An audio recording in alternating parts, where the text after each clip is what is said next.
Hey, everybody. Welcome to Full Stack Chat Podcast. My name is Brian Morrison. I'm the host here today. I am a full stack tinkerer and developer educator for Clerk, a user management platform that is designed to get authentication up and running in your application as quickly as possible. And today I am joined by Stefan, who is the co-founder of Swiftbrief. Stefan, why don't you go ahead and tell the audience a little bit about yourself and tell them what Swiftbrief is? Sure. Thanks, Brian, for the introduction. Swiftbrief is a SEO tool, more specifically an AI SEO tool. And as you said, I'm the co-founder. We have some marketing co-founders, or a product co-founder, and I'm the kind of technology part of the whole thing.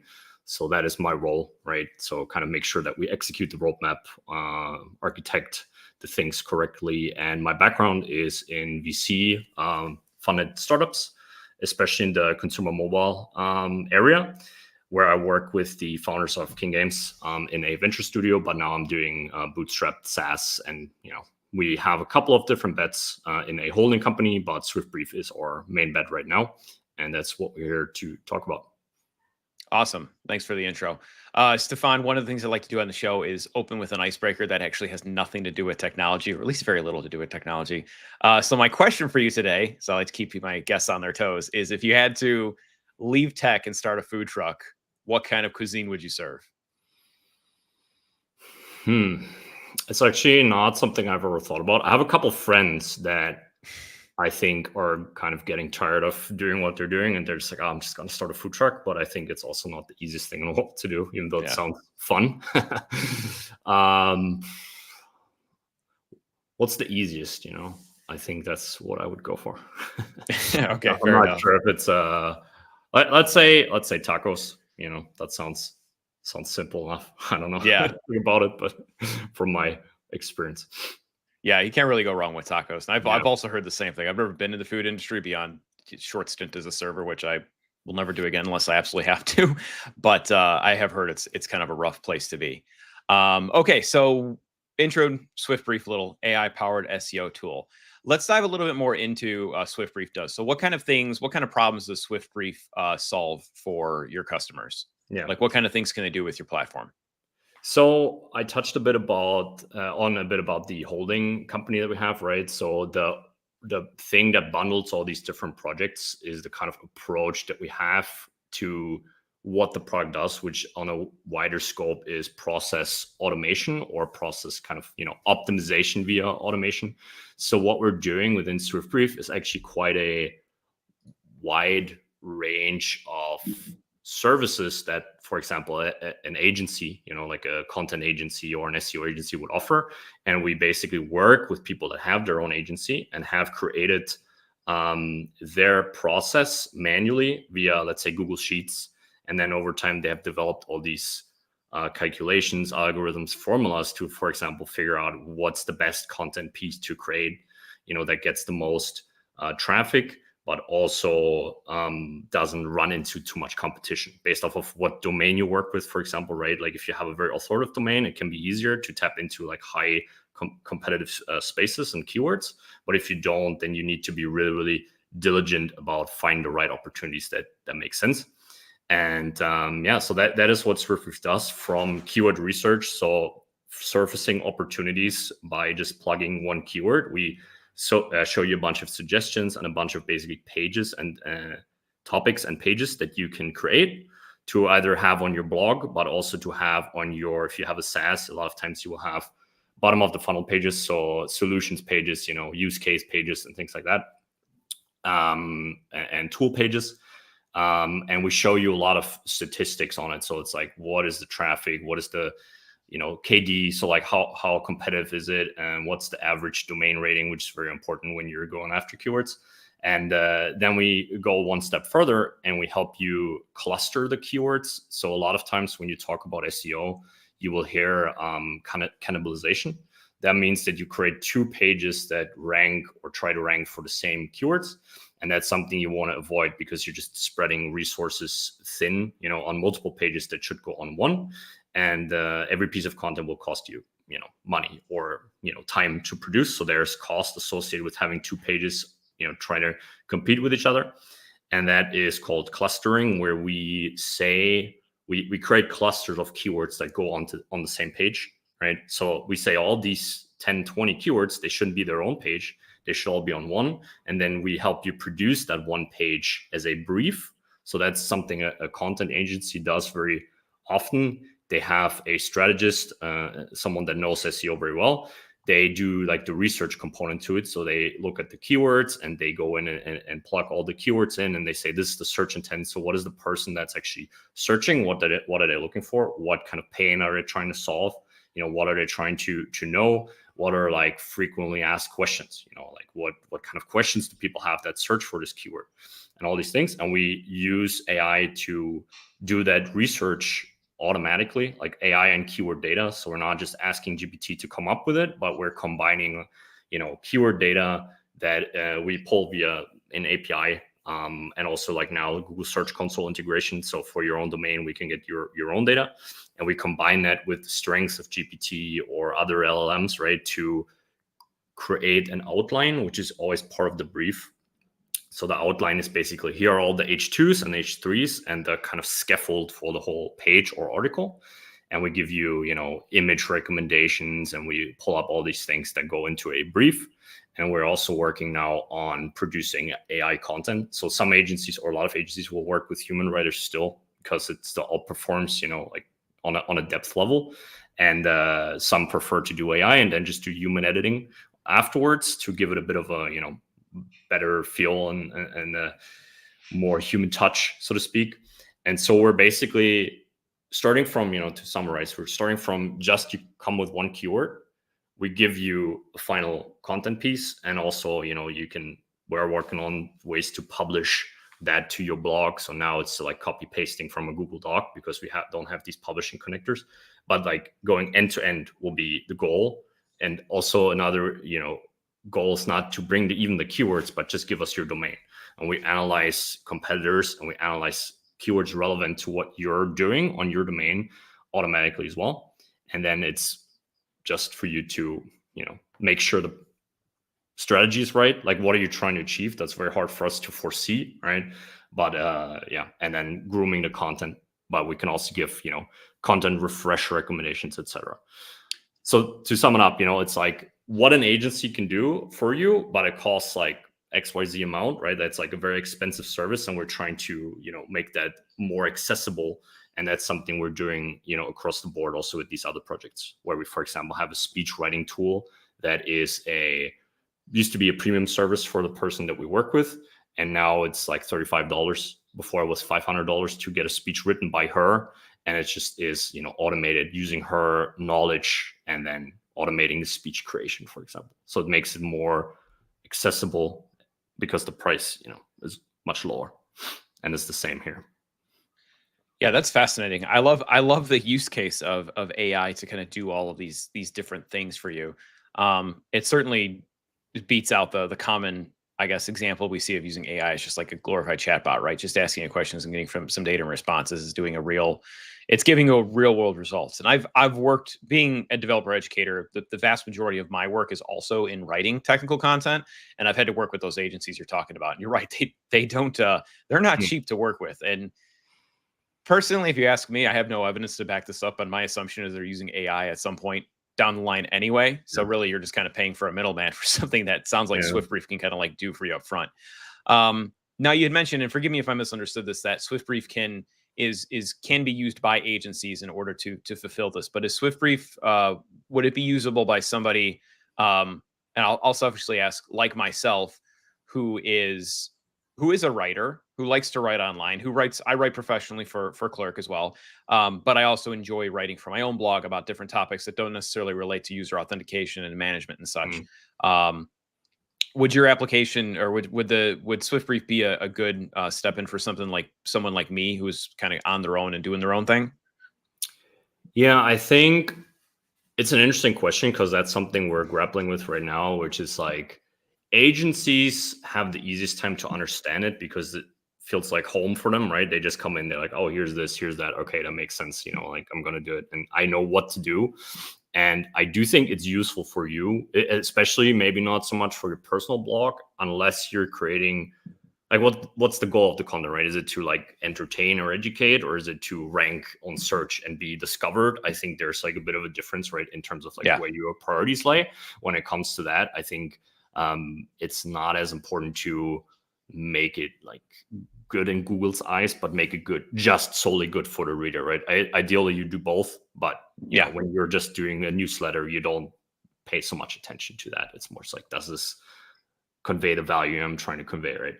But for something like Clark, I do think that it would be useful, and you would have a bit of a learning curve, I think, especially because there's a lot of terms involved with SEO that need to be kind of understood. Once you understand them, they're really, it's not like magic or something, even though a lot of people think, you know, and I thought that too before, you know, because my background isn't in SEO, but now I'm kind of learning on the job and I'm understanding all these things. And obviously we, like I said, we have these partners that understand what they're doing, and we're just trying to like translate that into a product. And so I'm learning on a job, and we've met on Twitter, so maybe you've seen, or on X or whatever, you know, these days.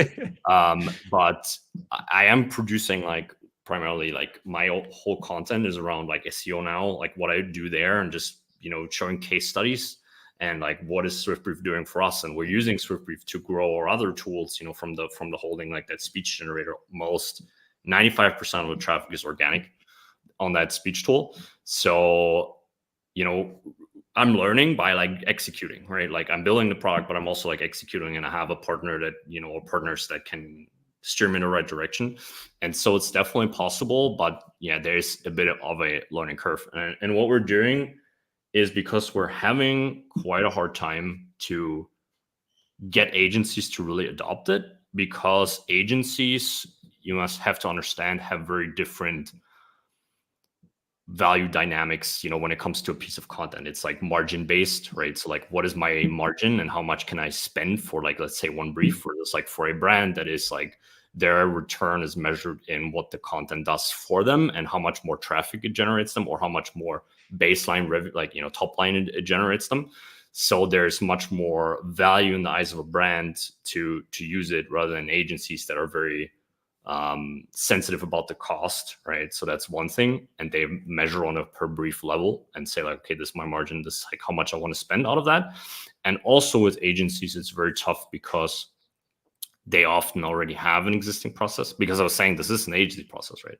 So they do understand it. They do think it's like super valuable and it works really, like, you know, well for them, but it's such a hassle to get someone to implement this, right? Like they're like, oh yeah, like let's talk next quarter, then maybe have some time, because it's like such a thing where it's like, it's not urgent, you know, like as long as your agency isn't like collapsing because you can't scale to the next 100, or not 100 is a bit much, maybe 10 clients or something, right? Like some agencies are at a point where they're like, okay, my existing process doesn't work anymore, so I need a new one.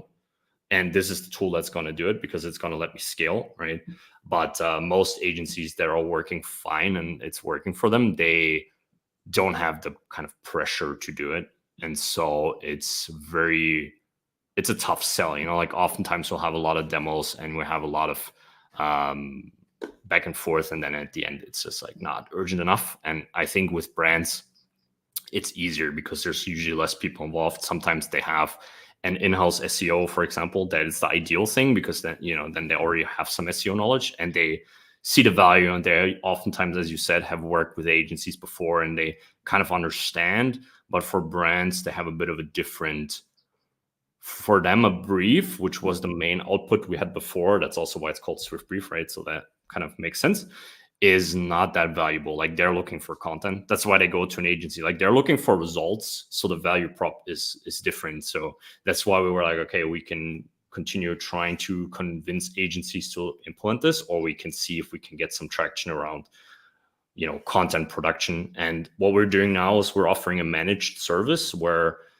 one of the agencies that we work with, they fulfill human content if people want human content, or now we're doing like AI content, which is like a draft. You know, I would see it as a draft, even though it's much more in depth than what is out there. And we're trialing everything on our own blog. Like we always use it to like dog food, right? And we don't make any kind of claims that we haven't proven ourselves on our own blog. And I think that there's a lot of that stuff out there, right? That it's like, oh, it's some autopilot and like you never have to do anything in your whole life, and it's just gonna make you money on autopilot. And sometimes I think that we don't want to say that because we're too, I don't know, conscious about this kind of stuff, like we're actually shooting ourselves in the foot, because I do think we should make some bolder claims, but it needs to be like balanced out with like actual results. And we're more on the front of like, let's show results and then we can make claims, But yeah, so that's been a shift that's been happening in the background. And we actually are going more after brands now, which means we need to, shift the product a bit. We need to make it easier to understand. We need to create a lot of educational content for people to help them, get onboarded. And we also need to just show results. Like with an agency, it's oftentimes they look at the output more than they look at like, okay, what have we achieved with the output? Because a lot of it is like up to them as well to achieve, right? Like to bring some knowledge into it and say, okay, I know that I can find the right, like that I know the keyword and I know my client, etc. So they're more interested in how good is the output. But with brands, it's more like, okay, how have you used this to grow other brands? And I want proof that it works. Does that make sense? Because they maybe don't yet know what a good content piece is. For them, it doesn't matter as much, right? They're just like, I just wanted to bring results.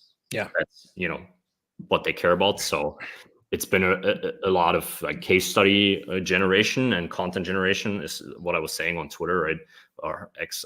And that's been the last kind of 3 months. So it's been going on in the background, because with SEO, it always also takes a while, like to see results that are worth sharing. But yeah, we have some stuff on the website now. So yeah, I think the target audience and the type of educational material you're creating about it makes a big difference.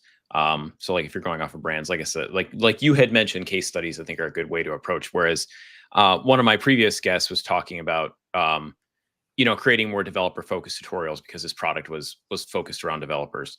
So it's interesting that you're I don't want to call it a pivot, because it sounds like you're almost doing like a soft pivot away from one niche into potentially a different niche. And perhaps niche is even the wrong term I'm using, I guess. I don't know. Ideal customer. So thank you for sharing. I guess ultimately what I'm getting back to is a round way of saying thanks for sharing your kind of experience in analyzing who your ideal customers could be, and then slightly tweaking as you're going, just kind of like realize as your marketing strategies, I guess progressing. That's important. That's important, I think, for people to understand, is sometimes who you're targeting might not necessarily always be the right person, but by looking at your processes and data, you can kind of more recalibrate your company and your marketing efforts towards that. So yeah, that was all good info. What does the stack look like? As I mentioned earlier, a lot of my target audience is for builders, for people who are kind of trying to get their feet wet and building it with the ideal eventual goal of being independently, being able to support themselves independently. And I think the selected technology stack could play a big role into that. So how is Swiftbrief hosted? What kind of tech are you using underneath the covers, if you don't mind sharing? Yeah. Let's do it. So my ideal stack, and I don't know if I'm alone. I'm not alone with this, but I feel like there's often not a lot of fighting going on about like your ideal tech stack or whatever. And I'm really not one of those guys. I think I used to be, when I was more passionate about the stack and like using Vim over using text edit or things like that.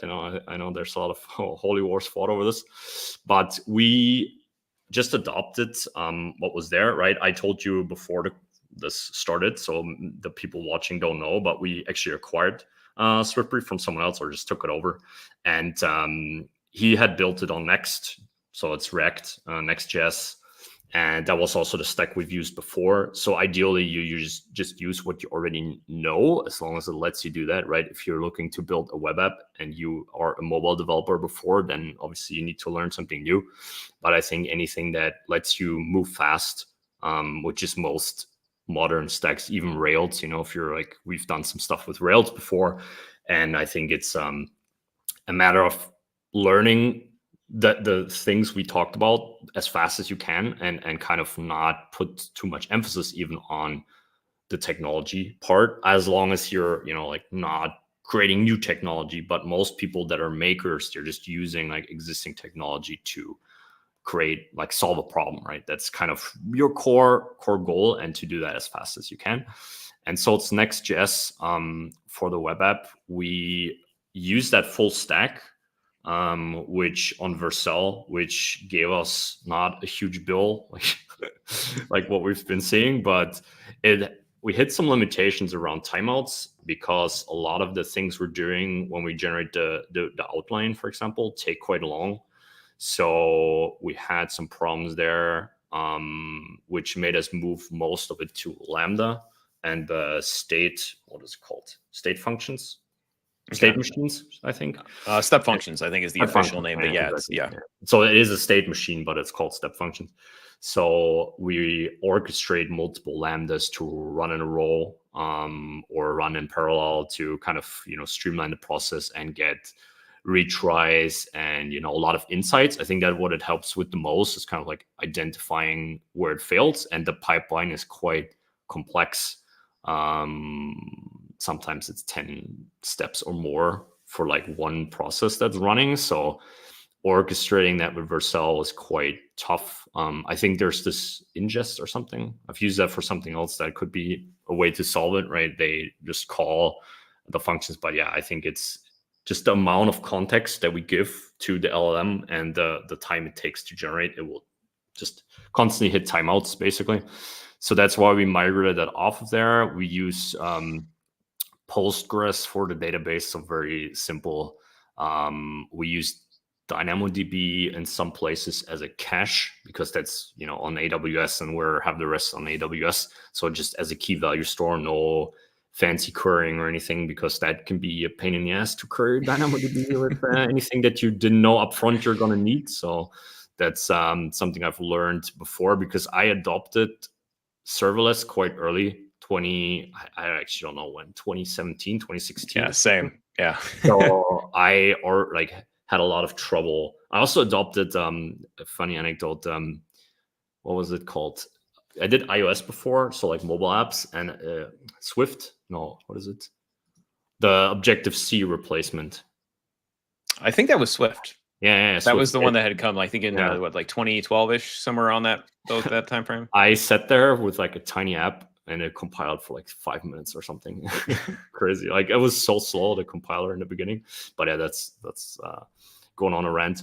But yeah, so I adopted it very early, and I had a lot of trouble with DynamoDB to kind of bend it my way, especially if you don't really know your query patterns in the beginning. It can be quite challenging, and you have to like restructure everything all the time. So for example, there I would, everyone here that's listening, I would recommend to maybe stick to a just relational database in the beginning, because it lets you do it's the most flexible, I think, in the beginning, because you don't really know what kind of data you want to present in which ways, because that's changing a lot. So it's just the most flexible.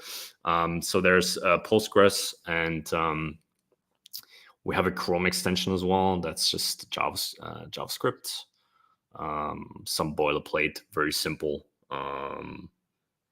But yeah, we have some things in TypeScript actually, but again, like it wasn't part of the code base from the beginning, and we never did like a whole rewrite, even though we should, as we talked about. But no, hindsight is what 2020 was what it's called. Right? Yeah. So yeah, now we're just putting fires out as they appear, kind of thing. Yeah. Well, I think, and you mentioned a couple of things that are actually really good that I want to highlight for the audience. One of which is just recently you said there's some TypeScript, and perhaps you should have gone more TypeScript, but you're focusing more on the problems that have surfaced since, right? I think it's so tempting, especially for us as developers who enjoy working with this technology and are not necessarily as interested in doing like the marketing or business side of things, just go in and like try and start rip and replace things with the new shiniest things. I know I'm guilty of doing that myself. And it's like, I'll sit there for 2 hours and then make, sure, I'll rip and replace everything that I intended, but it's like, did I really make my application any better? Like, no, it looks pretty and I feel better about it, but it doesn't actually move the needle. And then you also had mentioned about moving things off of Vercel into AWS as needed. I think there are a lot of people out there who are very into the holy wars of sticking to their technologies that they really want to stick with. But it just goes to show like the flexibility you have by moving away from being open to saying, hey, maybe I need to look at this thing in a different light. Maybe I need to try and apply some different strategy and technology into this to solving this particular problem instead of more or less trying to shoehorn my problem into a potential solution that's not going to work. Yeah, I love that. So we're coming up on time here. We've got a couple more minutes left for our chat. So one of the last questions I love to ask my guests is the piece of advice that they would give to builders who are either just getting started or have just launched their first application and are kind of trying to, again, with the goal, launch it with the goal of becoming independent, to be able to support themselves from a financial perspective independently. Yeah, I mean, I would just add on to what I already said, right? So I think it's less, and again, like I'm a developer by trade myself, right? So I also know that it's cool to have like the newest stack. That's why I said like I adopted all these things like super early, because I was like, oh, this is going to be so much better than Objective-C. Objective-C is old, it's boring, like I want to have the new thing. And I took like a lot of pride in being one of the first to like adopt this, but at this, and that's fine if you are looking to build a side project or something and you're like, I want to try out this new technology and I want to be, like cutting edge, and I want to, or if you want to be strategic about your chances in the job market or something, and you're like, okay, I want to have a iOS developer position, and people are probably going to start looking for, Swift as it's now new, and like they're just going to start adopting it, right? But if it comes down to building a business and solving a problem, which is like, what a maker is all about, I think it really isn't very important unless it's your core business to build technology, right? Yeah. So if your company is like an API or something, then it's always good to have like the fastest API, like, because that's your metrics that you're going to measure your success with, like your KPIs, right?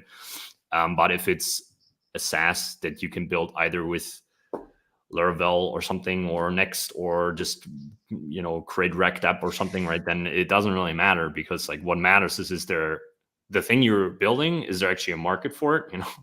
Trying to find that, that is the most important. And anything that lets you do that the fastest is the most important. So just being more open-minded to like whatever technology solves the problem you're trying to solve, I think that is one thing. And getting more out of your comfort zone, right? Because what we talked about, like refactoring something or making it like more shiny or adding TypeScript or whatever, is like in our comfort zone as a developer, because that's what we're used to doing. And it feels good because we know we're good at it, and we know it's going to be not easy always, but it's going to be easier than doing something we're not good at, right? And like we're not gonna be working with people necessarily. That's another thing, like with marketing, where it's like more unpredictable, like the machine, like the computer, like programming something is like, okay, I know what change to make, I make the change, and most of the time I'm going to get the results that I expected. Not always, but most of the time I'm going to get it. And working with people, that is different, because it's not as rational as a machine. There's a lot of other layers and emotions and whatever is involved. And so I think it's just, stepping out of the comfort zone more often is always a good thing. If something causes you pain, that it means it's something you should be doing more, not less. Not go back to your computer and start developing.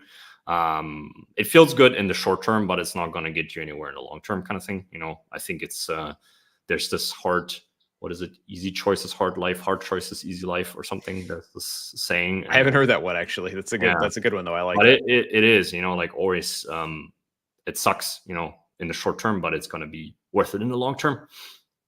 Yeah. I go through these different phases where I study. Study is probably the wrong term. I start looking at different people, whether it's in the tech industry, whether it's in personal productivity or finance, and I kind of like will hyper focus on one person for a couple of weeks. And lately, one of the people I've been studying is Cal Newport. And one of the things that I liked in a book, not even in a book, but some of the podcast episodes that he's shown up is talking about productivity and thinking about it long term. He uses the phrase of like, what game are you trying to play? And using it as a comparison of like, there are so many people in knowledge work who, they think they're doing good work because they respond to emails the quickest and they have a inbox zero, or they respond to Slack the quickest. And, so it gives the appearance that they're actually being productive and doing things. But ultimately, those tasks generally don't lead to good quality work on whatever project they're supposed to be focusing on. And I think that's also a good analogy to what you're saying. Like, if we sit there and we bang away and convert things from JavaScript to TypeScript, even though it was working perfectly fine before, like, sure, it feels good, and sure, it feels like we're putting a lot of effort into this thing, but it doesn't actually, it doesn't actually make any progress towards what your eventual goal is, which is to satisfy customers and grow your product, and then ultimately grow your bottom line. Stefan, thank you so much for joining us today. Where can people find you if they want to learn more about you and see what you're working on? Thanks for having me, Brian. On X, now I got it right the first time. It's a bit of a tricky name. It's Stefan, but backwards. So it's Nafets and then Wirth, which is my last name. I don't think I was prepared to do a podcast with this handle. Should have picked a better one. Maybe I still need to do it.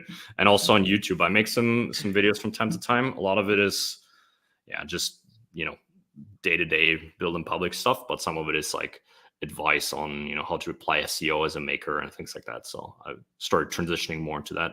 Is the same handle, Nafets Wirth.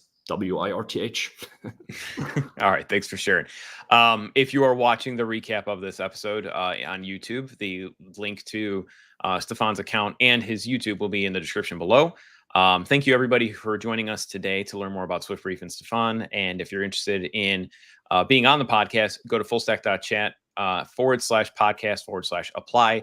Fullstack.chat is where you can join the Discord, where you can meet other builders who are building cool and interesting things. It's a relatively small community, but we're slowly growing, and we're all just kind of a really tight-knit group of developers. And with that, I will see you in the next one. Bye-bye.